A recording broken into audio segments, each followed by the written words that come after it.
ಪ್ರಥಮ ಹಂತದಲ್ಲಿ ಸುಮಾರು 30 ಕೋಟಿ ರೂಪಾಯಿ ವೆಚ್ಚದಲ್ಲಿ ನಿರ್ಮಾಣಗೊಳ್ಳುತ್ತಿರುವ ಇತಿಹಾಸ ಪ್ರಸಿದ್ಧ ಕಾಪುಶ್ರೀ ಹೊಸ ಮಾರಿಗುಡಿ ದೇಗುಲದ ಜೀರ್ಣೋದ್ಧಾರಕ್ಕೆ ಶ್ರೀ ಕ್ಷೇತ್ರ ಧರ್ಮಸ್ಥಳದಿಂದ 15 ಲಕ್ಷ ರೂಪಾಯಿ ದೇಣಿಗೆಯನ್ನು ಹಸ್ತಾಂತರಿಸಲಾಯಿತು.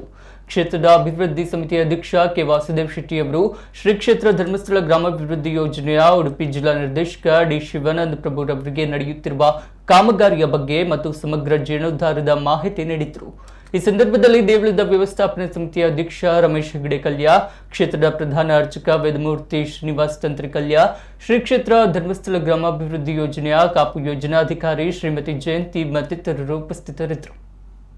ಕಾಪುದ ಬಾರಿ ಪ್ರಸಿದ್ಧಿ ಪಡೆಯುವಂಥ ಅಪ್ಪೆ ಮಾರಿಕಾಂಬ ದೇವಸ್ಥಾನದ ಒಂದು ಜೀರ್ಣೋದ್ಧಾರ ಒಂದು ಬಾರಿ ಸುಸಜ್ಜಿತವಾದ ಬಾರಿ ಗೊಂಡುಳಿ ಮಾತ ಗಂಟೆಯನ್ನ ಒಂಪದ ಒಂದು ಊಟಕ್ಕನ ಒಂದು ಪ್ರಯತ್ನ ಬಾರಿ ಗೊಂಬದ ದೇವಸ್ಥಾನ ಆಗುವುದು ಅದಕ್ಕೊಂದು ದೇವರ ಪ್ರಸಾದವಾದ 15 ಲಕ್ಷ ರೂಪಾಯಿದ ಇದೇ ಪ್ರಸಾದ ರೂಪಣ ಪೂಜಾ ಹೆಗ್ಗಡೆ ನಮ್ಮ ಕೊದ್ದು ಗಣ ಪೂಜೆ ಈ 15 ಲಕ್ಷ ಅಥವಾ 15 ಕೋಟಿ ಹಾಕ್ಲಿಕ್ಕ ಆ ದೇವರನ್ನ ಅನುಗ್ರಹ ತಿಕ್ಕಾಡೆ ಬಂದು ಮಾತ ಗಣ್ಯರನ್ನ ಒಂಪದ ಈ ಒಂದು ದೇವಸ್ಥಾನ ಕಮಿಟಿದ ಜೀರ್ಣೋದ್ಧಾರ ಕಮಿಟಿ ಅಧ್ಯಕ್ಷರು ಸದಸ್ಯರು ಮಾತನ್ನ ಉಪಸ್ಥಿತಿದೆ ಈ ಒಂದು ಡಿಡಿನು 15 ಲಕ್ಷದ ದುಡ್ಡಿನ ಒಂಪದ ಅಧ್ಯಕ್ಷರ